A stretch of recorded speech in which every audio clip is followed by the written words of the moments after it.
Amen. Hallelujah. In 1992, I preached my first Christmas Eve sermon at Christ United Methodist Church in Landover Hills, Maryland. And as I walked to the church that night, I thought, what am I going to say that hasn't already been said by smarter people than I, by better looking? You believe that? No. What am I going to say? And then, 2 weeks ago, I was asked by a brand new local pastor up in Montana. She was really nervous about her first Sunday, or her first Christmas Eve. And I told her what I was told all those years ago by a wise man who I now consider a very good friend. I was told, and I told her, there's nothing new you can add to the story. It's already been told. All you can do is bring yourself alongside it. And so that's what I hoped to offer tonight. I was reading from the King James Version, or actually, pardon me, the New King James Version. This was, wow, and I just pulled it off the shelf tonight. I haven't looked at it in a while. This was a Bible that was given to my mother 2 days after my father died. It says, to the family of Vinlier J. Alcala by the United Rubber Workers Local 553.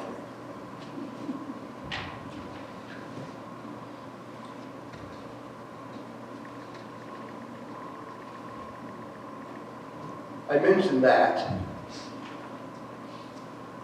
not because any of you knew my father, or probably have never met anybody named Vinlier, thankfully, but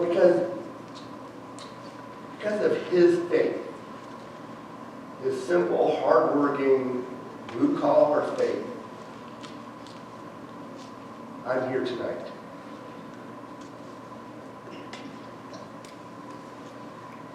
Over the centuries, Christians in cathedrals, in dusty hamlets, in the fields,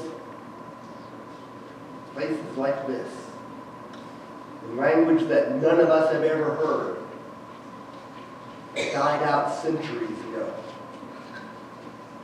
People have read and heard the gospel according to John proclaimed. It's the same every year. It hasn't changed. Well, actually that's not true. I have here a floppy Bible, and this is the Message. Maybe some of you have heard of it. This is a version or a paraphrase, not an actual translation. It was written in the 1990s by a man named Eugene Patterson. I want you to hear the words in a more contemporary setting. The Word was first, the Word present to God, God present to the world. The Word was God, in readiness for God from day one. Everything was created through him. Nothing, not one thing, came into being without him. What came into existence was life, and the life was light to live by. The life light blazed out of the darkness, and the darkness couldn't put it out. The Word became flesh and moved into the neighborhood. We saw the glory with our own eyes, the one-of-a-kind glory like Father, like Son, generous inside and out, true from start to finish.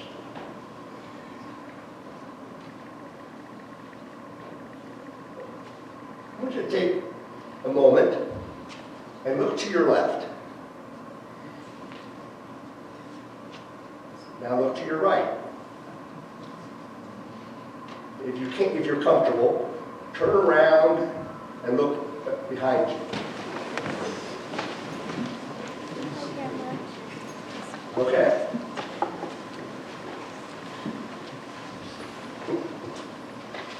Oh, you can see your faces.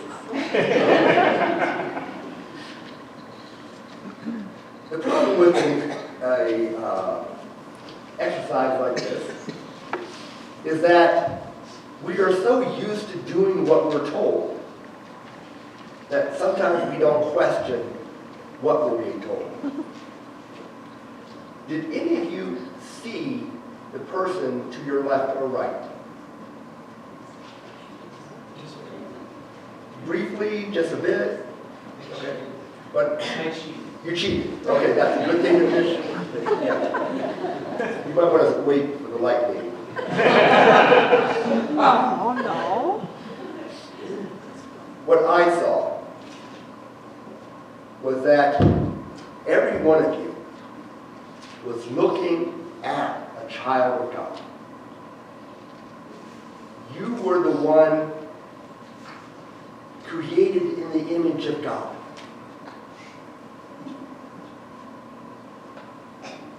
When other people look past you because they see an old man, they see just a woman, they see somebody who's too young, who's too not educated enough, or maybe too educated. They see somebody who speaks differently, who dresses differently. They see through you. They don't see you. The reason I wanted to read from the King James tonight was not because it's the most authentic, accurate translation out there. It's not. Right? Please don't get your pitchforks.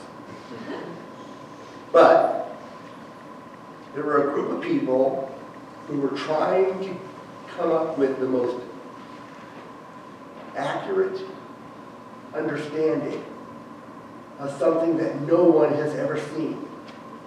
No one has ever comprehended in its completeness. And that is the nature of God. When you come through the poetry of the King James Version, it's easy to get tripped up on some of the more archaic language. It's easy to get caught up on some of the, gender bias that's in those pages. But they did the best they could with what they had. Two things happened this week. The one was Saturday, when there was a memorial service down at the band shell, down on Broadway in Arapahoe, here in Boulder. I read about it on Sunday. I couldn't go because of my throat. But when I saw the article, and it said that 48 children of God died in Boulder County who were homeless this last year. 48 children of God, created in the image of the divine.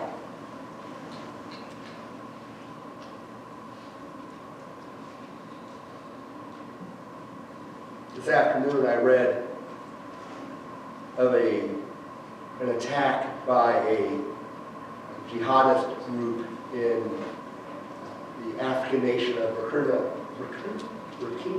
Faso. Say that several times fast. It said that 25 civilians were killed in an attack on 2 targets 21 of which were women.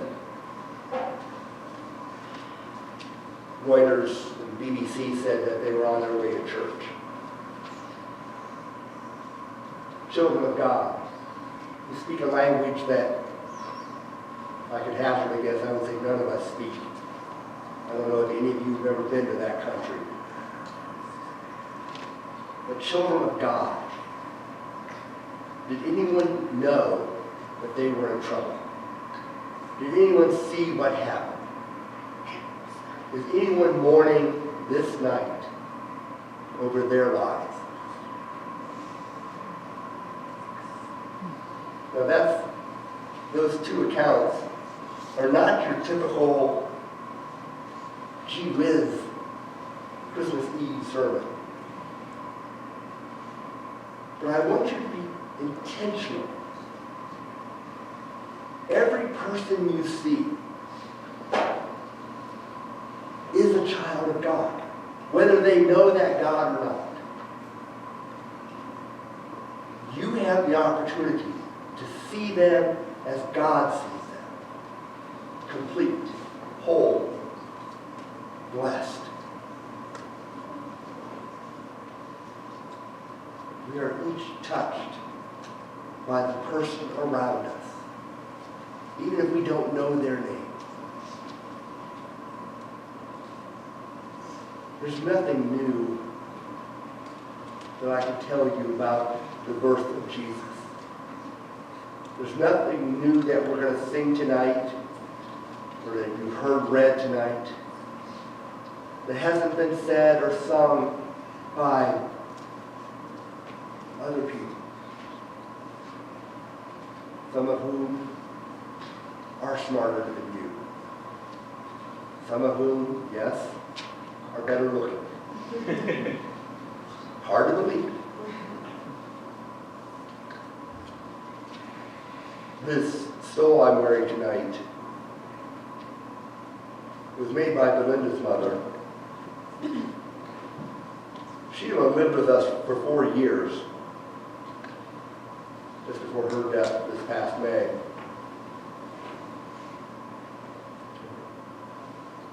I didn't always see Sheila.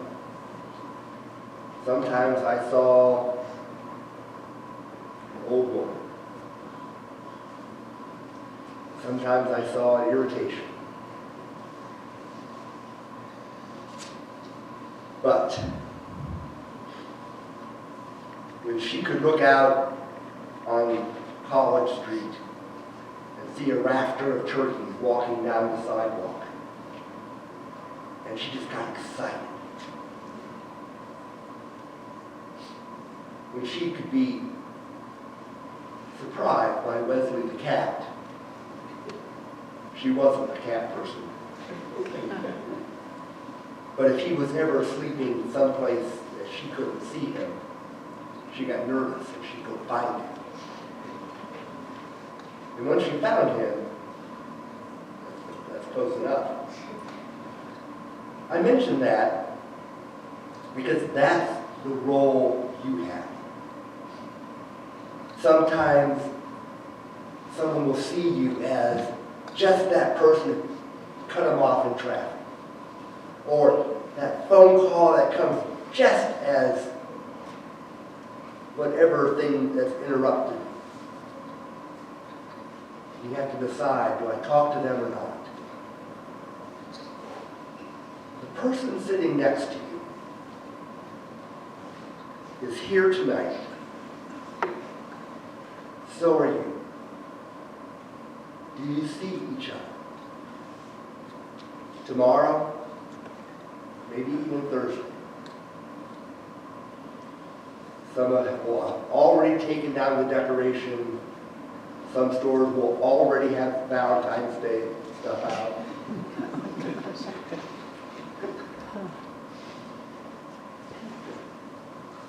But what I want to leave with you tonight is that whether you read the King James or the Message, whether you come to worship once a year or every morning, want to see you connected with the world that is mentioned in these words from John. And I hope for you tonight, as you leave here and the hymns are echoing in your ears and you're already thinking of tomorrow morning, I want you to listen to the voices of the people around you as they go out into the parking lot. I want you to imagine the faces of the people in the cars passing you. I want you to pause for a moment when you go to a store and buy that one last generic tacky thing to fill out the stocking because you got busy doing whatever else. I want you to hear and feel the presence of God in the person next to you. I want you to hear and feel and know that, well, if Jesus had only come for you, that would have been enough.